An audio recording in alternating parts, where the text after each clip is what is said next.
Alex Ramirez, avec un S. Ouais. J'ai retenu la leçon. Troisième spectacle à Paris. Alors parle-nous un petit peu de ce spectacle et de comment tu es arrivé à ce troisième épisode de ta vie. C'est exactement ça. Ça s'appelle Sensiblement Viril. Donc, spectacle où j'explique qu'on peut être sensible et viril. Voilà, c'est un spectacle contre les clichés. Et j'étais à un moment de ma vie où je me disais, je me reconnais pas. Je me reconnais pas dans les mecs hyper efféminés. Je me reconnais pas dans les mecs hyper virils qui vont à la salle de sport, qui font bouger leur pec tout seul. Et j'ai dit, en fait, je suis dans un entre-deux et j'ai l'impression que plein de gens se reconnaissent et j'ai envie de parler de ça. Et c'est comme ça qu'est né Sensiblement Viril, quoi, le troisième spectacle. Mon vrai premier, quoi. Mais enfin, il y a quand même une histoire de coming out, on dit ça en français. Ouais, c'est ça, de sortie du placard. Je crois que c'est ça en plus en français. Ouais, en fait c'est ça, c'est que je voulais parler de mon homosexualité, mais on va dire je voulais prendre à revers tous les clichés qu'on peut avoir voilà, là-dessus, parce qu'il y en a. Et du coup, je voulais expliquer qu'on peut être homo sans forcément écouter du Lady Gaga toute la journée. Et même s'il y en a qui le font, c'est très bien. En tout cas, il s'avère que c'est pas mon cas.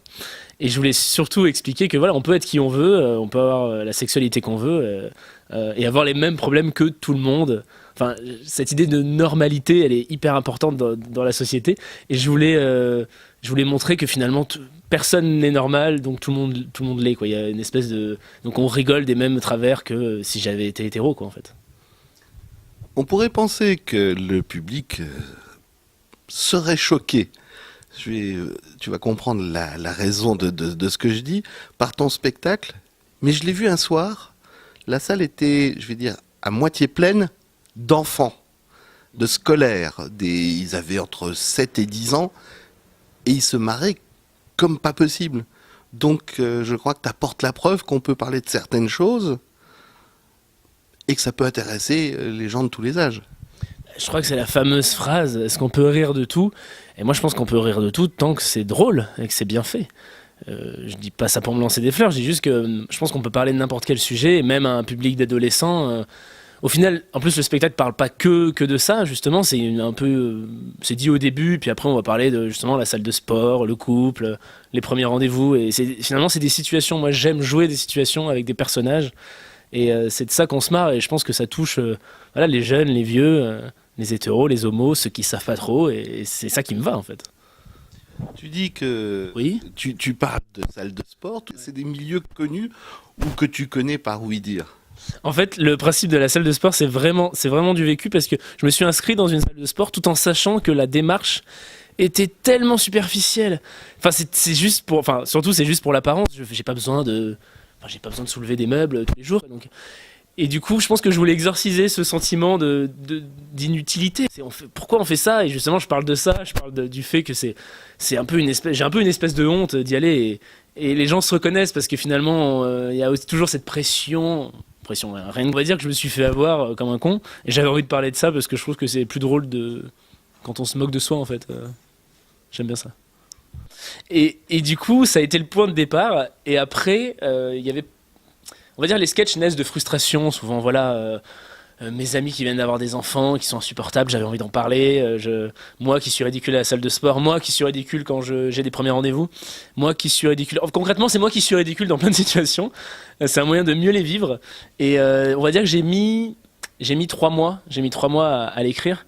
Il y avait vraiment voilà, fallait que ça sorte, comme on dit. Et je suis super content, même si on continue à retravailler des choses avec ma metteuse en scène.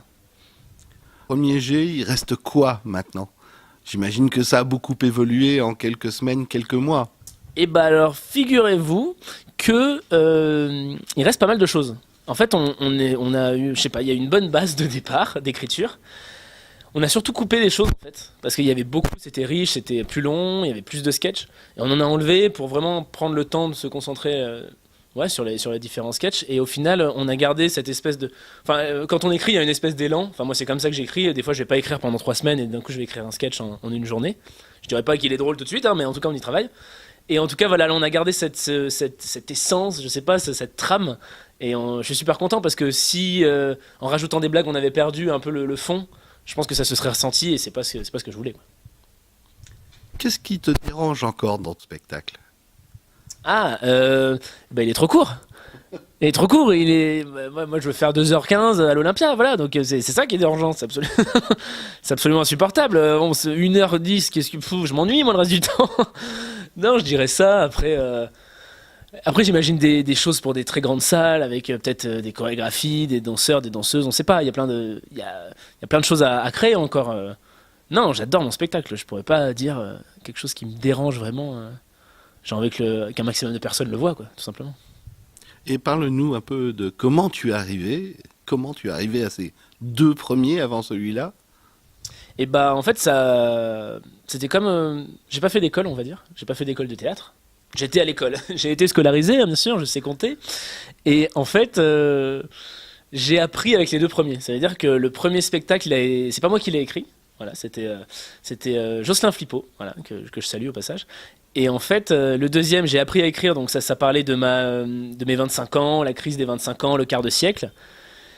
Et petit à petit, plus t'écris, mieux t'écris, tu t'améliores, il y a des choses que tu veux raconter. J'ai grandi aussi, il y a des choses que tu vis, donc t'as envie de les raconter. Et je pense que c'est comme ça qu'est né le troisième spectacle, qui est, on va dire, pour moi, c'est mon vrai premier, parce que c'est celui où c'est totalement moi.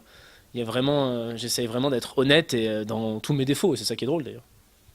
Pour ton nom, avec l'orthographe du nom, pourquoi il y a le Z te plaît pas? Alors, Un zébra comme zèbre je me suis battu toute ma vie, toute ma misérable existence. En fait, à chaque fois, on rajoute un Z. Alex Ramirez, on met un Z, Martinez, voilà. Et en fait, c'est pas le cas. Et du coup, ma mère aussi était, bon, c'est le nom de mon père. Ma mère et toujours d'ailleurs se bat toujours contre ce Z. Et je me suis dit, c'est drôle de le préciser. Non seulement en plus, c'est un argument de com parce que si tu me cherches et que tu mets un Z, tu me trouves pas sur Internet. Et en plus, il y avait vraiment une envie de. Je pense que ça fait partie voilà, de s'assumer qui on est jusqu'au bout, jusqu'à la dernière lettre de son nom de famille. Et c'est Ramirez avec un S. Voilà. Si j'ai bien compris, tu es à Paris un soir par semaine, mais qu'est-ce que tu fais les 6 autres jours? Alors je dors, je cuve principalement. Non, je fais des dates de tournée dans la France. Je fais des premières parties de Jeff Panaclock, qui lui a des dates de tournée, mais dans des zéniths, donc c'est assez kiffant, hein, comme disent les prépubères, hein, voilà. Et surtout, et je fais aussi des vidéos. J'ai une chaîne YouTube que vous pourrez aller voir d'ailleurs. Et je fais des vidéos. Le principe en ce moment, c'est des vidéos low cost. Donc en fait, je reprends des scènes de films connus, des Disney. Donc plan par plan, mais avec les moyens du bord, donc du papier crépon, du carton, et c'est ça qui est drôle d'ailleurs. Et on s'éclate bien, et du coup, le tournage prend pas mal de temps. Je fais tout ça, donc finalement, j'ai pas trop le temps de m'ennuyer, quoi. Voilà. Des grandes scènes avec Jeff Panaclock et une scène, bon, beaucoup plus petite ici à Paris. C'est difficile de mélanger les deux. Est-ce que tu gardes le même ton ou tu changes beaucoup de ce que tu montres sur scène? En fait, c'est deux façons de jouer totalement différentes. J'ai vraiment appris ça parce que plus tu le fais, plus tu l'apprends. Faut jouer au degré de la salle. Si la salle est immense, faut jouer très grand. Et si la salle est intimiste, faut jouer pour les gens, tranquille, pépère, comme on dit. Donc non, bien sûr, on joue pas de la même façon du tout. C'est ça qui est intéressant, hein. C'est du spectacle vivant. En fait, si on faisait la même chose tous les soirs, même dans la même salle, hein, on s'ennuierait. C'est terminé, autant mettre un DVD, quoi. Qui est ton premier public? Ton tout premier quand tu as écrit quelque chose? C'est ta famille? C'est un copain? C'est ton manager? C'est qui? Alors c'est ma metteuse en scène, Alexandra Bialy, voilà. Dès que j'ai écrit quelque chose, je vais lui montrer, on va en parler dans le sketch. Et sinon c'est mon copain. Où là c'est la base quand il y a vraiment une blague qui me fait rire, mais ça va être vraiment la blague, ça va pas être tout le sketch. Je vais la sortir et je vais voir si ça prend, si ça fait rire ou pas. Et comme il est pas, on va dire, il va pas se forcer quoi. C'est ça qui est bien. J'ai quand même, ça reste assez impartial. Il est bienveillant mais impartial, donc si elle est pas drôle, c'est qu'il faut que je la réécrive. Donc C'est un c'est bon ça. thermomètre. Voilà, c'est exactement. Baromètre. C'est un bon baromètre, ouais, je dirais. Ouais, ouais, c'est ça. Ça permet de voir. Après, ce qui est génial dans les premières parties, par exemple, c'est que tu fais une blague, sachant que les gens sont pas venus pour toi. S'ils se marrent, c'est que ta blague, c'est terminé, quoi. Tu la gardes. C'est ça qui est génial. Ça aussi, c'est un bon baromètre. C'est marrant d'être dans une grande salle. Ça fait quel effet? Quelle était ta réaction la toute première fois? Tu tremblais de peur? La toute première fois que j'ai fait une salle aussi grande, c'était la première partie de Gad Elmaleh. Et c'était 2700 personnes, avec ceux du fond qui me voyaient pas, que je voyais pas, quoi, tellement c'était immense. Et là, tu réalises pas trop, quoi. Ça rime pas à grand chose finalement, t'es pas plus grand que ceux qui sont assis, donc il y a un côté assez immense et ouais, c'est hyper flippant.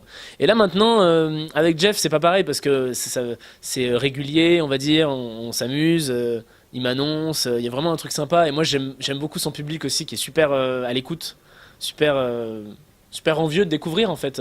Et ça j'adore, c'est hyper bienveillant et ça fait plaisir. Et surtout, je joue dans des immenses salles et ça me donne un petit.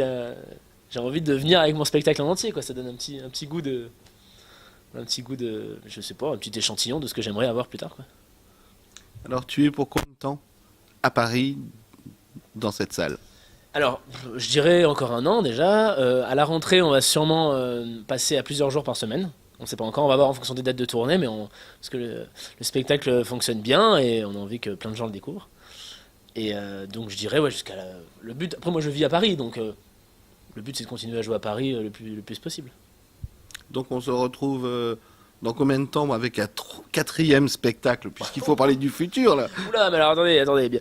On va déjà le faire découvrir, on va le montrer. Voilà, il y a plein de gens qui l'ont pas vu et quand tout le monde l'aura bien vu, hein, qui sont ah oui c'est bon on l'a vu, hein, là on passera à un autre. Et je pense que ça sera si je dois écrire un autre spectacle, ça sera forcément dans 2 ans, parce que là il y a des choses déjà qui viennent, mais il faut écrire, voilà, pour qu'il y ait une nouvelle page qui se tourne, faut vivre des choses. Et là, je suis encore trop occupé à raconter mon spectacle et dans lequel je me retrouve bien.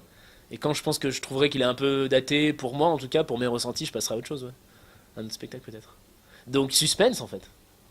Suspense? Merci.